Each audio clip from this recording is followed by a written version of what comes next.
membuat prihatin sebagian kalangan. Makam yang sering diziarahi warga ini termasuk cagar budaya yang dilindungi undang-undang. Ada yang menduga pengrusakan makam merupakan bentuk anarkisme dan intoleransi agama. Pelakunya diduga karena memiliki pemahaman anti ziarah kubur. Benarkah karena motif keyakinan agama? Atau ada oknum yang sengaja mengadu domba umat Islam? Namun konon ada kelompok yang bernama Wahabi yang anti ziarah kubur karena dianggap perbuatan syirik. Konon kelompok ini juga tak suka bersolawat, apalagi bertawassul. Bahkan mereka dituduh berkomplot dengan Zionisme untuk memecah belah umat Islam. Benarkah mereka pelakunya?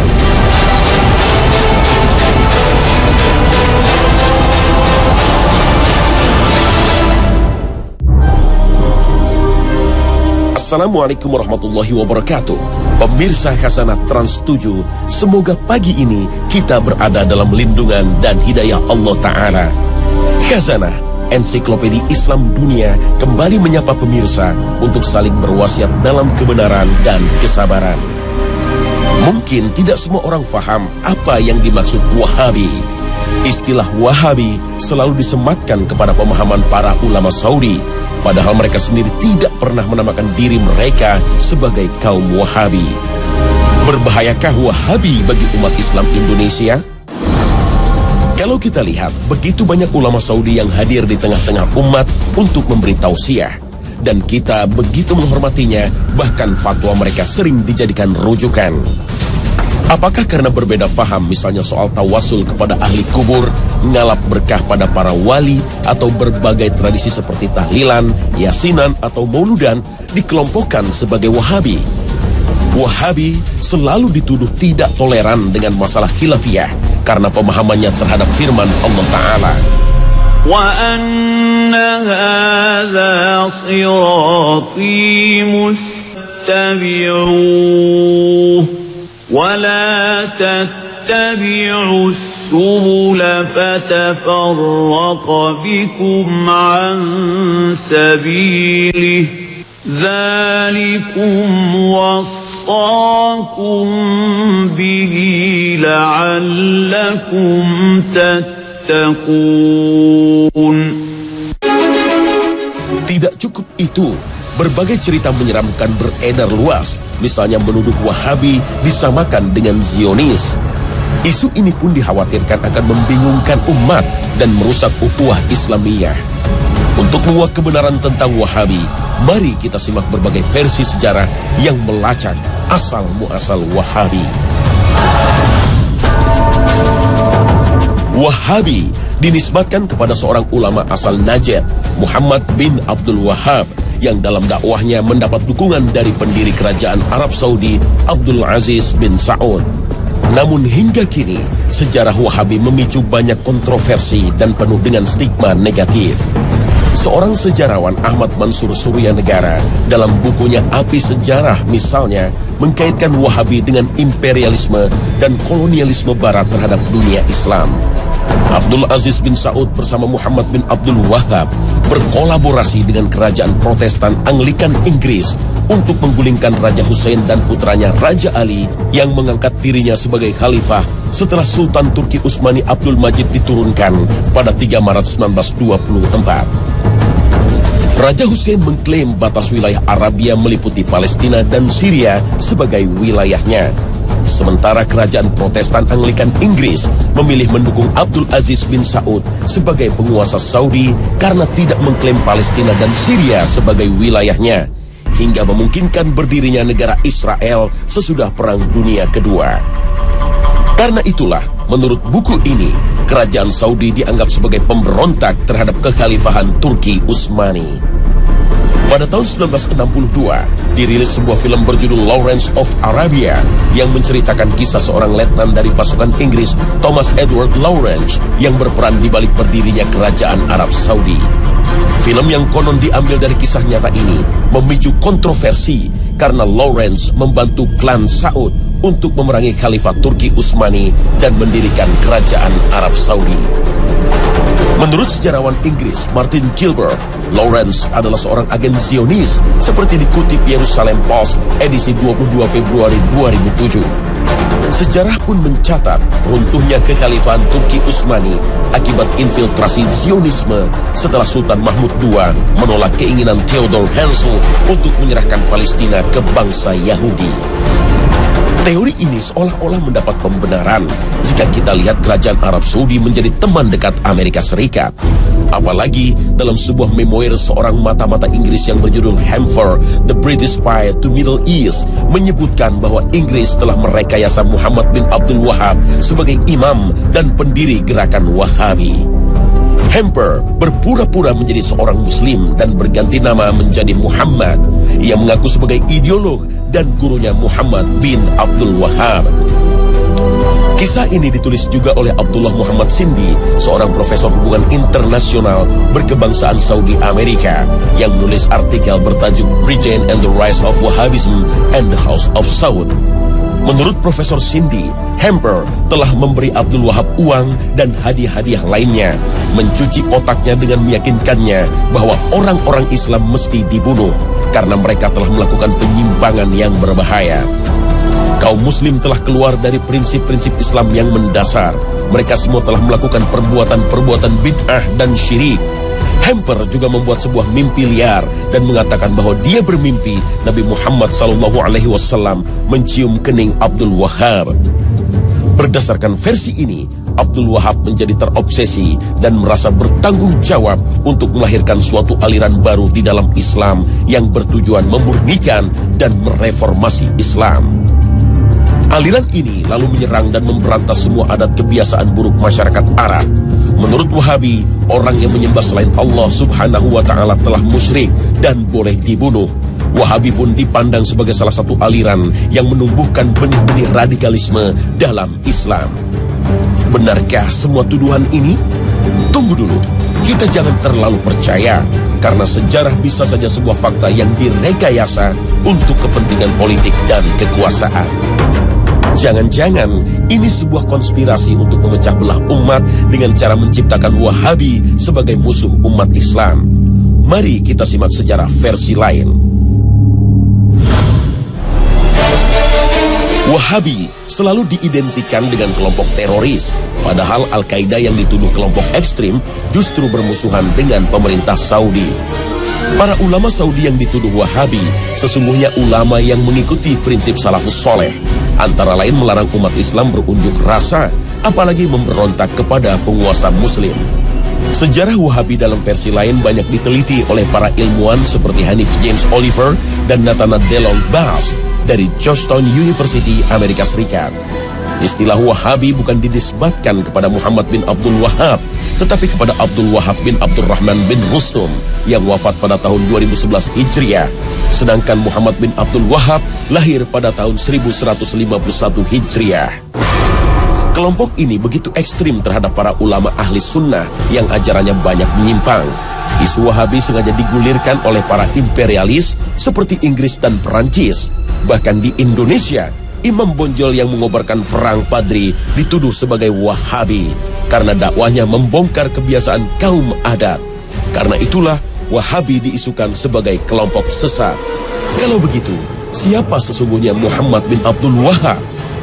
Muhammad bin Abdul Wahab bin Sulaiman bin Ali bin Muhammad bin Ahmad bin Rashid bin Barra bin Mushrif At-Tamimi lahir pada tahun 1694 Masehi di kota Uyainiyah yang masih masuk wilayah Najd sebelah barat kota Riyadh.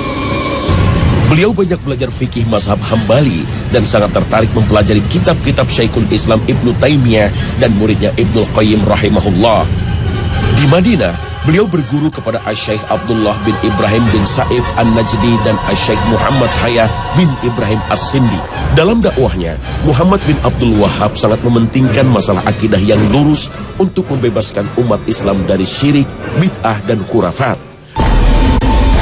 Pada saat itu, kuburan sahabat Nabi banyak dikeramatkan, diagungkan, bahkan dijadikan tempat untuk meminta-minta. Karena dakwah inilah, beliau selalu menjadi sasaran pembunuhan. Meskipun sempat terusir dari kawasan Uyainiyah, Syekh Muhammad bin Abdul Wahab tak pernah berhenti untuk berdakwah.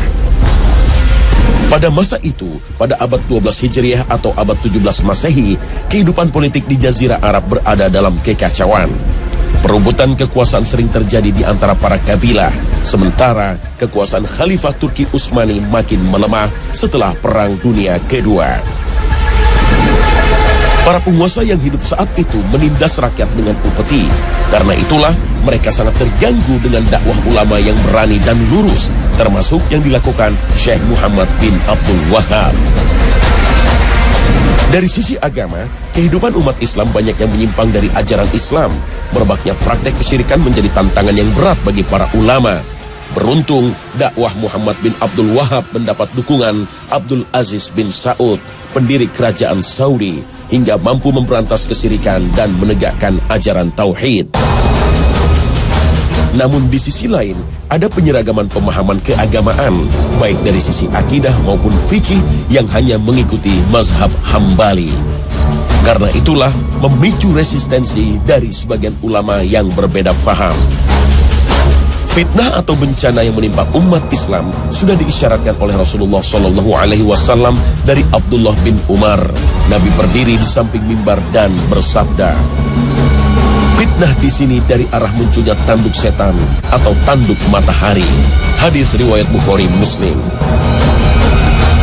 Yang dimaksud tanduk setan berada di sebelah timur Madinah, yaitu Najd.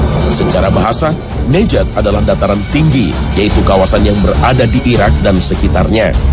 Tapi ada yang mengartikan Najd adalah tempat kelahiran Syekh Muhammad bin Abdul Wahab dari Bani Tamim yang dituduh membawa bencana perpecahan pada umat Islam.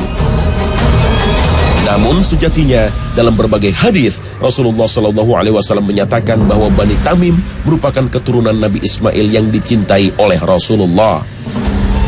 Diriwayatkan dari Abu Hurairah, dia berkata, "Saya akan senantiasa mencintai Bani Tamim karena 3 hal yang pernah saya mendengar dari Rasulullah tentang mereka. Pertama, saya pernah mendengar Rasulullah SAW bersabda, 'Mereka, Bani Tamim, adalah umatku yang paling gigih melawan Dajjal.' Kedua, ada seorang tawanan perempuan dari Bani Tamim di rumah Aisyah. Kemudian Rasulullah bersabda, 'Hai Aisyah, bebaskanlah ia karena ia adalah keturunan Ismail.' Ketiga, Rasulullah SAW pernah bersabda ketika ada zakat dari Bani Tamim, 'Ini adalah zakat kaum kami.' Hadis riwayat Bukhari.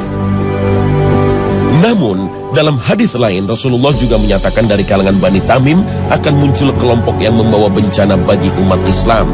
Kelompok ini disebut Khawarij, yang mudah mengkafirkan kaum muslim, bahkan tidak segan membunuhnya karena berbeda faham. Diriwayatkan dari Abu Sa'id Al-Khudri radhiyallahu anhu berkata, ketika kami sedang bersama Rasulullah SAW yang sedang membagi-bagikan pembagian harta, datang Zulhuwaisyrah, seorang laki-laki dari Bani Tamim, lalu berkata, "Wahai Rasulullah, tolong engkau berlaku adil." Maka beliau berkata, "Celakah kamu? Siapa yang bisa berbuat adil kalau aku saja tidak bisa berbuat adil? Sungguh kamu telah mengalami keburukan dan kerugian jika aku tidak berbuat adil." Kemudian Umar berkata, "Wahai Rasulullah, izinkan aku untuk memenggal batang lehernya." Beliau berkata, "Biarkanlah dia, karena dia nanti akan memiliki teman-teman yang salah seorang dari kalian memandang remeh solatnya dibanding salat mereka, puasanya dibanding puasa mereka. Mereka membaca Al-Quran, namun tidak sampai ke tenggorokan mereka. Mereka keluar dari agama seperti melesatnya anak panah dari target, hewan buruan." Sebagai seorang muslim, kita harus hati-hati dengan berbagai tuduhan ini, karena akan memicu perpecahan umat.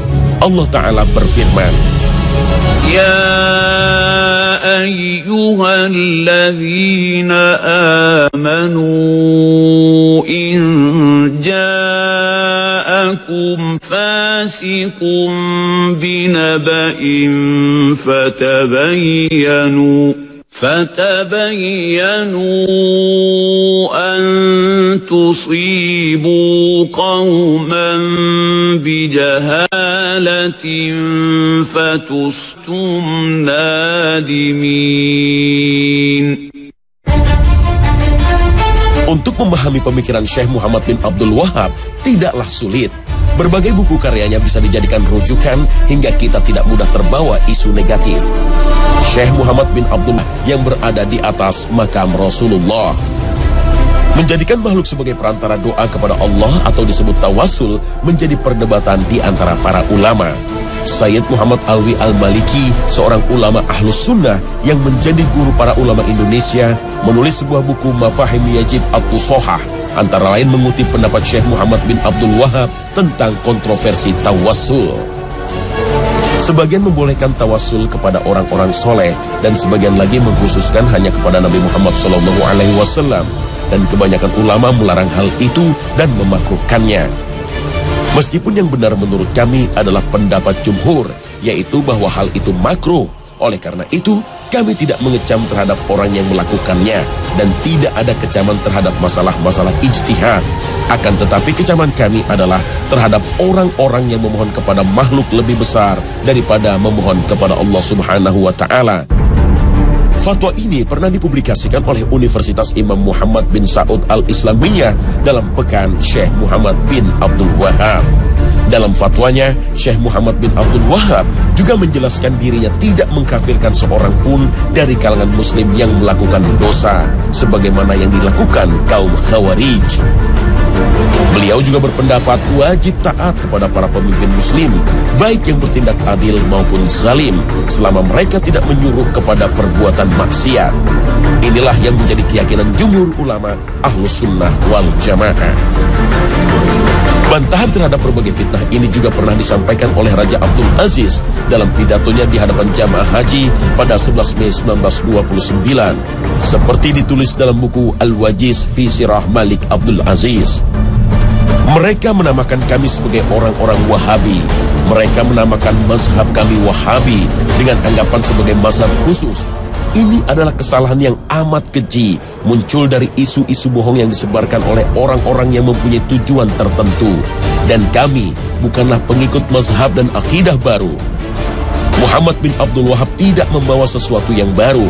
Akidah kami adalah akidah salafus soleh, yaitu yang terdapat dalam kitab Allah dan sunnah Rasulnya, serta apa yang menjadi pegangan salafus soleh. Kami memuliakan imam-imam yang 4. Kami tidak membeda-bedakan antara imam-imam Malik, Syafi'i, Ahmad, dan Abu Hanifah. Seluruh mereka adalah orang-orang yang dihormati dalam pandangan kami, sekalipun kami dalam masalah fikih berpegang dengan mazhab Hambali.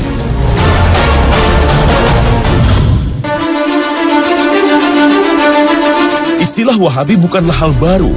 Dahulu sempat disematkan pada para da'i dari kalangan Muhammadiyah, Persis, dan Al-Irsyad yang gigih memberantas tradisi yang berbau kesyirikan. Karena dalam akidahnya, mereka lebih banyak merujuk kepada Ibnu Taimiyah. Misalnya tidak mengenal takwil untuk mengartikan tangan atau singgasana Allah. Namun, zat dan sifatnya tidak bisa disamakan dengan tangan manusia atau singgasana raja.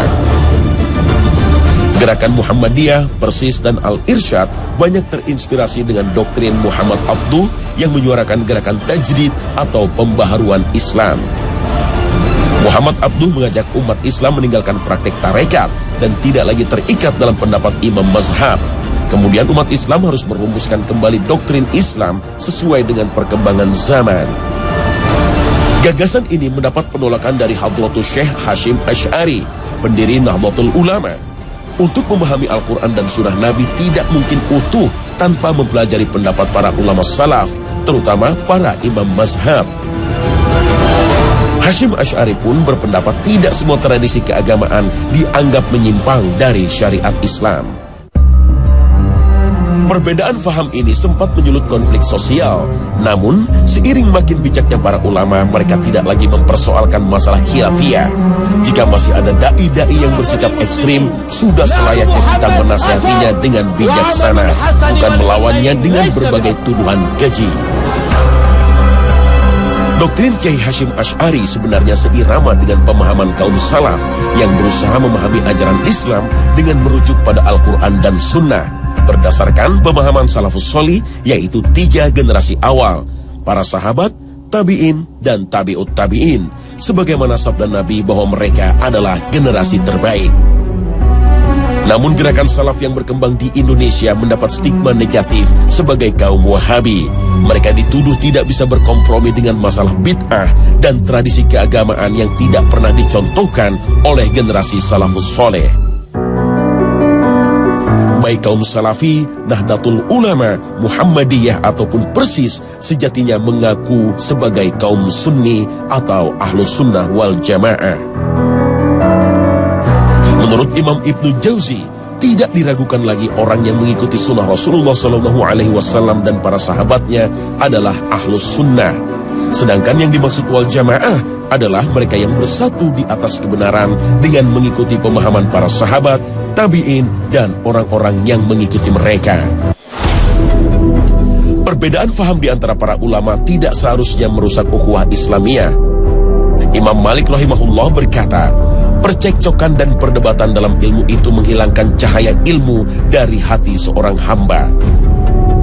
Sementara Imam Asy-Syafi'i rahimahullah berkata, percekcokan dalam agama itu mengeraskan hati dan menanamkan kedengkian yang sangat. Perbedaan faham mungkin tidak bisa dihindarkan, tetapi seringkali kita mudah memberikan stigma negatif karena hanya berbeda faham. Begitu pula sebaliknya, mungkin kita gampang memvonis sesat atau syirik kepada sesama muslim. Al-Quran telah memberi panduan untuk orang-orang beriman agar menjauhi pertengkaran dengan kata-kata yang melukai saudara kita. Allah Ta'ala berfirman, dan katakanlah kepada hamba-hambaku, hendaklah mereka mengucapkan perkataan yang lebih baik. Benar, sesungguhnya setan itu menimbulkan perselisihan di antara mereka. Sesungguhnya setan itu adalah musuh yang nyata bagi manusia. Al-Quran Surah Al-Isra ayat 53.